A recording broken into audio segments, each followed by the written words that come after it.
कसे आहात सर्व? मजेत ना? मराठी ब्लॉगर दुलारी या माझ्या यूट्यूब चॅनलमध्ये तुमचे मनापासून स्वागत आहे.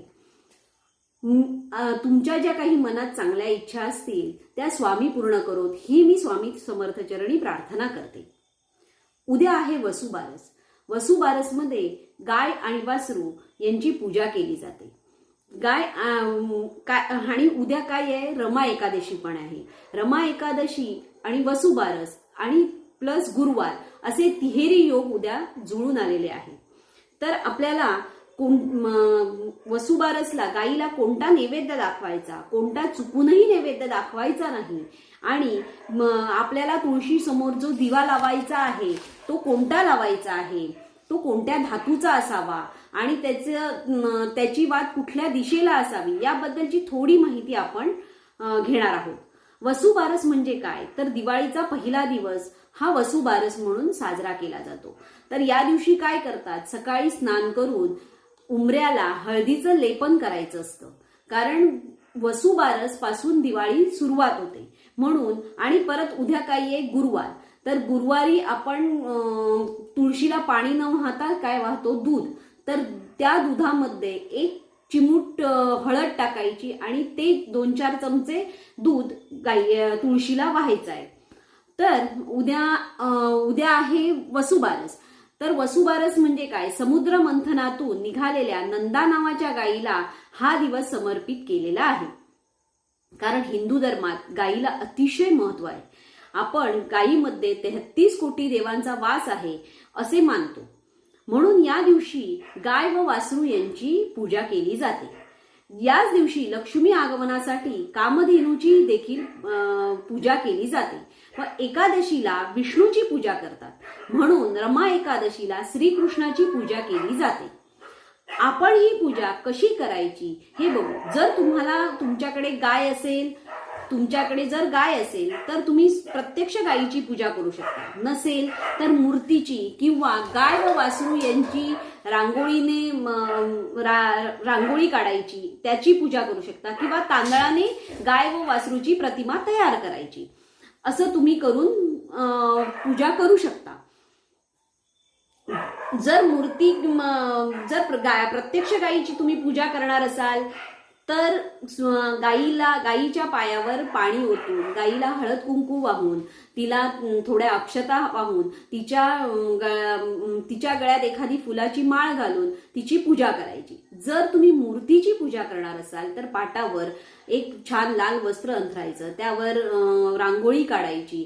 त्यानंतर त्यावर ती मूर्ती स्वच्छ गंगाजलाने धुवून ठेवायची. त्याला हळद कुंकू वाहून तिची विधिवत पूजा करायची. जशी आपण प्रत्येक वेळी पूजा करतो तशी पूजा करायची. आणि जर तुम्ही प्रतिमा किंवा एखादा फोटो ठेवणार असाल किंवा काय, तर त्याला फक्त गंगाजल शिंपडायचं. आणि त्या दिवशी गायीला कुठला नैवेद्य दाखवायचा? तर पुरणपोळी, उडीद वडे किंवा चपाती, भाकरी. चपाती आणि भाकरीचा जर नैवेद्य तुम्ही दाखवणार असाल तर त्यावर गुळाचा खडा आणि भिजवलेली चणा डाळ असा जो नैवेद्य आहे तो आपण दाखवायचा आहे. पण तुपापासून किंवा दुधापासून बनवलेला कोणताही पदार्थ त्या दिवशी नैवेद्य म्हणून गायीला दाखवायचा नाही. आणि त्यानंतर काय करायचंय? आपल्याला तुळशी समोर एक दिवा लावायचा आहे. तुळशी समोर आपल्याला एक दिवा लावायचा आहे. तो दिवा हा मातीचाच असला पाहिजे. आणि तो दिवा लावण्यापूर्वी जिथे आपण दिवा लावणार तोच दिवा आपण संध्याकाळी लावायचा. तो दिवा आपण जेव्हा लावणार ते लावण्यापूर्वी तिथली जागा स्वच्छ करून घ्यायची. स्वच्छ केल्यानंतर तिथे त्यावर एक स्वस्तिक काढायचं. स्वस्तिक काढल्यानंतर त्यावर हळद कुंकू घालायचं आणि थोड्याशा अक्षता म्हणजे पूर्ण तांदूळ 4 दाणे का असेना ते खाली ठेवायचे आणि त्यावर तो दिवा ठेवायचा. आणि दिव्याची वात ही उत्तर दिशेला ठेवायची. आणि तो दिवा तुपाचा लावायचा. तो दिवा हा तुपाचाच लावायचा आणि त्याची वात ही उत्तर दिशेला ठेवायची आणि त्या दिव्यामध्ये आपल्याला एक कापुराची वडी ठेवायची आहे, जेणेकरून आपला आजूबाजूचा सगळा परिसर हा शुद्ध होऊन जातो. कारण कापूर हा हवेमध्ये शुद्धता आणतो. म्हणून कापूर त्या दिव्यामध्ये आपल्याला काय करायचं आहे, एक कापूर घालायचा आहे आणि एक लवंग घालायचं, 2 लवंगा घालायचं आहे, एक नाही सॉरी 2 लवंगा घालायच्या आहेत आणि त्याचं तोंड हे आपल्याला उत्तरेला करून ठेवायचं आहे. आणि मग नंतर काय करायचं, आपण त्यावेळेला उत्तर दिशेला तोंड करून कुबेर देवता आणि लक्ष्मी मातेला आपण प्रार्थना करून त्यावेळेला आपण एक लक्ष्मीचा तुम्हाला जो कुठला मंत्र येतो किंवा कुबेराचा जो मंत्र येतो तो मंत्र तुम्हाला तिथे एक 11 वेळा किंवा 21 वेळा असा म्हणायचा आहे आणि त्यानंतर तुम्ही तुमच्या कामाला जाऊ शकता. आणि दुसऱ्या दिवशी सकाळी हा दिवा तुम्ही उचलून पुन्हा तुमच्या म्हणजे तुम्ही तुमच्या कामामध्ये आणू शकता. कारण वसुबारस या दिवशी आपण दिवाळीची सुरुवात करतो. त्यावेळी दिवशी काय करतो, आकाशकंदील लावतो, सगळीकडे दिवे लावतो आणि तो दिवस आपण दिवाळीचा पहिला दिवस म्हणून साजरा करतो. या दिवशी शेतकरी लोक आपल्या गायीची वासराची पूजा करतात. त्या दिवशी त्यांच्या घरातली म्हणजे शेतकरी जे आहेत त्यांच्याकडची ज्या बायका असतात, सवाष्ण बायका, त्या गायीची पूजा करून तिला नैवेद्य, गोडाधोडाचा नैवेद्य दाखवतात.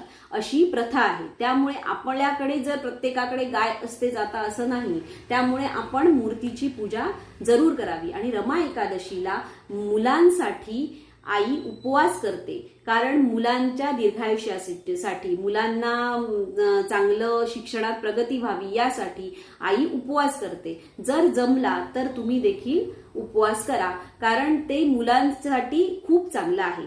आणि आता वसुबारसचा मुहूर्त कधी आहे तर संध्याकाळी 6:44 ते 8:44 असा आहे.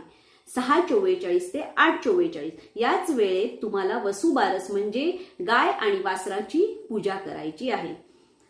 तुम्ही जर माझ्या चॅनलला सबस्क्राईब केलं नसेल, लाईक केलं नसेल तर तुम्ही जरूर माझ्या चॅनलला सबस्क्राईब करा, लाईक करा, जेणेकरून माझे जे पुढचे व्हिडिओ आहेत ते तुमच्यापर्यंत लवकरात लवकर पोहोचतील.